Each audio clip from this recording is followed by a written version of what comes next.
Dentro do mundo cristão e até mesmo dentro da Igreja Adventista do Sétimo Dia, existe uma expressão muito popular para falar sobre a morte. É a expressão sono da alma. Nós usamos essa expressão para explicar que quando alguém morre, não vai direto para o céu nem para o inferno, mas fica aguardando a volta de Jesus. Será que nós entendemos exatamente o que a Bíblia realmente quer dizer quando ela usa a expressão sono para se referir à morte? Eu acredito de verdade que nós precisamos ter um pouco de cuidado, e esse cuidado precisa ser muito redobrado, porque nós podemos incorrer num perigo muito sutil. Se nós imaginarmos que existe uma alma separada do corpo, que sai voando, que fica dormindo em algum lugar do universo, nós ainda estamos presos a muito daquilo que é a filosofia grega. Nós ainda estamos sendo dualistas, só que dualistas, no caso aqui, sonolentos, né? A visão bíblica é muito mais radical e muito mais bonita em relação ao que acontece após a morte. A morte é descrita na Bíblia como um sono e isso tem uma razão, na verdade duas. A primeira razão do porquê a Bíblia usa o sono como uma metáfora para a morte é a questão da inconsciência. Para quem morre, a passagem de tempo é instantânea. Morreu hoje, acordou na ressurreição, é como um abrir e fechar de olhos. A segunda razão do porquê a Bíblia usa a metáfora do sono para se referir à morte tem que ver com temporalidade. Para Deus, a morte não é o fim, é apenas uma pausa na vida humana. E ele tem o poder de acordar, o morto tão facilmente como você acorda o seu filho pela manhã. Às vezes isso não é tão fácil, é verdade, mas tal qual a gente acorda pela manhã, Deus tem essa capacidade de nos acordar da morte. Mas aqui está o problema que nós precisamos enfrentar. A maioria do cristianismo não crê nisso. Eles creem numa imortalidade natural da alma. Crê que você, ser humano, é eterno por natureza e que a morte não mata de verdade, apenas libera o seu corpo. E é aqui que isso entra em choque com sola Escritura. Pensa comigo, se o meu avô morreu e a alma dele ainda está viva, consciente, feliz no céu agora, por que a Bíblia fala tanto de ressurreição? Para que serviria a ressurreição? Para que serviria a segunda vinda de Jesus a esse mundo? Se o nosso avô, ao morrer, já tem a recompensa, por que Jesus precisaria voltar à Terra para resgatar um corpo no cemitério? A doutrina da alma imortal, que vem muito da filosofia grega, platônica, tornou a doutrina da ressurreição, que é uma doutrina bíblica, inútil. Ela esvaziou a esperança cristã. E nesse vídeo eu quero abordar o porquê que a Igreja Adventista do Sétimo Dia rejeita a imortalidade da alma. E não é porque nós gostamos de ser do contra, é porque nós amamos tanto a ressurreição que nós não aceitamos nenhuma filosofia humana que roube a glória da ressurreição. Na Bíblia, o ser humano não tem uma alma. Na Bíblia, o ser humano é uma alma. E quando o ser humano morre, ele deixa de existir completamente. Até o dia em que Deus dirá, levanta-te. E então, nós vamos fazer um exercício agora para entender como a Bíblia entende a morte e, portanto, a ressurreição. É um exercício quase que matemático. É a matemática teológica do Ricardo. Vamos pensar um pouquinho como a Bíblia trabalha a ressurreição. A maioria dos cristãos, influenciados por Platão, aprendeu a seguinte equação sobre o ser humano.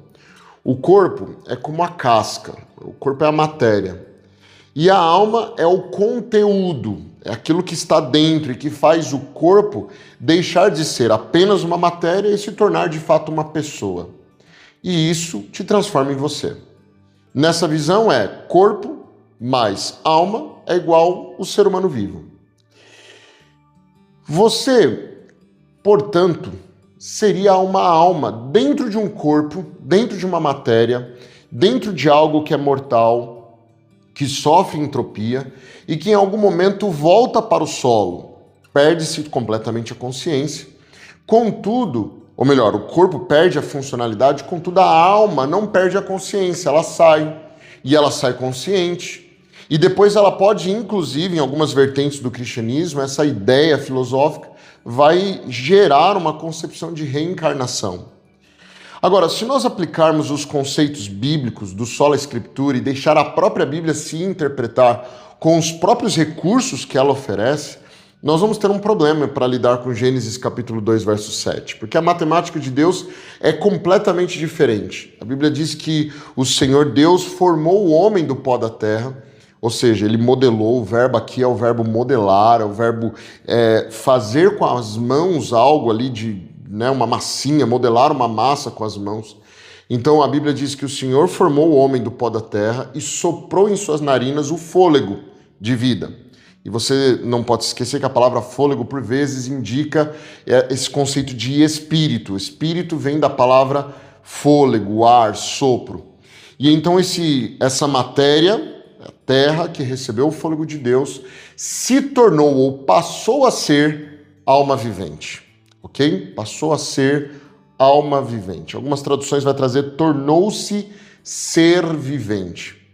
Você percebe a diferença na equação? Na equação bíblica, o pó, a matéria, mais o fôlego de Deus, gera uma alma, gera um nefesh, que é a palavra hebraica para alma, e que às vezes é traduzido por alma, às vezes é traduzido por ser. Então, nós precisamos trabalhar um pouquinho o significado da palavra nefesh e o impacto dessa palavra aqui em Gênesis 2, verso 7. A palavra nefesh, alma ou ser, ela vem de um verbo. E o verbo é nafash, que é o verbo respirar. Na Bíblia, nefesh é o indivíduo que recebe a capacidade para respirar. Mas isso até faz muito sentido com o próprio texto, porque diz que a matéria, o pó, recebe de Deus o fôlego de vida, o sopro, a respiração. E então ele passa a ser um nefesh hayah, um ser que um ser vivo, ou um respirante vivo.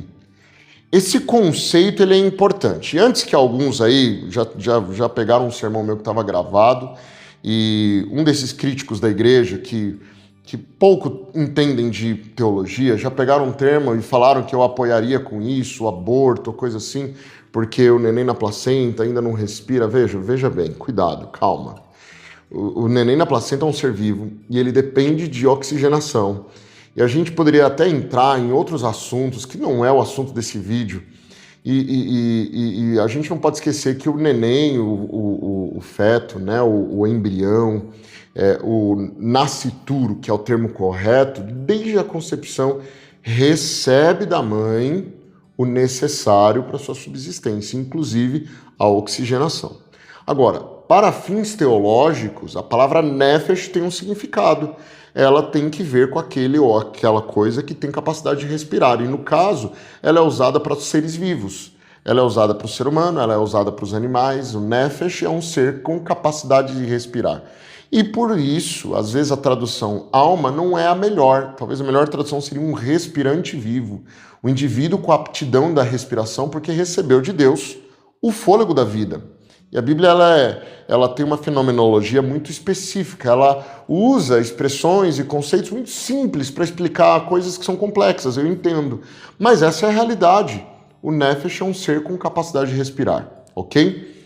O neném ainda não nasceu. Poxa, aí a gente vai entrar numa outra discussão que talvez seja interessante a gente dialogar aqui nos comentários, mas não vamos levar para além daquilo que disse. O que eu disse é, o termo nefesh, alma, significa o indivíduo, um ser com aptidão a respirar. E isso faz sentido no texto, já que o que Deus dá ao ser humano, ele sopra o fôlego de vida, a respiração no ser humano, ok? Então vamos deixar isso bem estabelecido. O fato é que a Bíblia, ela está nos ensinando que o ser humano não tem um nefesh. O ser humano é um nefesh, os animais são nefeshes, ou seja, o ser humano é uma alma, os animais são alma e não tem uma alma como a filosofia tenta propor. E isso é importante, porque quando a Bíblia diz que os mortos morrem, quer dizer que os mortos morrem, porque a alma morre mesmo. O ser vivo era a própria alma e agora essa alma deixou de existir. Então, a morte é real, ok? Quando a Bíblia usa a metáfora do sono e diz que os mortos dormem, a gente precisa tomar muito cuidado. Muitas pessoas acham que nós, adventistas do sétimo dia, cremos que existe uma alma etérea que sai do corpo e fica flutuando num espaço cósmico para dormir, para sonhar à espera de Jesus. Isso acontece por conta de uma imprecisão da nossa parte em dizer claramente o que cremos. Porque essa ideia de uma alma dormindo, o sono da alma, que muitos creem que é o que o adventismo crê, isso aí é dualismo platônico ainda, ok? O sono da Bíblia é uma metáfora fenomenológica, a gente não pode esquecer disso. E aqui é importante a gente relembrar esse conceito teológico. O que é fenomenologismo na Bíblia? O fenomenologismo é quando o autor bíblico ele observa um fenômeno e ele nomeia esse fenômeno a partir da observação sem necessariamente querer carregar toda a carga teológica ou científica, inclusive, sobre esse fenômeno. Por exemplo, eu lembro de quando eu era menino que as pessoas debatiam muito sobre a questão do animal que engoliu Jonas. Foi uma baleia ou foi um peixe? Porque nós não temos um peixe grande o suficiente para engolir um ser humano, mas seria uma baleia, mas baleia é um mamífero, não é um peixe. Veja, o autor do livro de Jonas, ele usou linguagem fenomenológica. Ele olhou para o fenômeno, ele viu um animal gigante marinho, ele falou, isso aqui é um grande peixe. Ponto.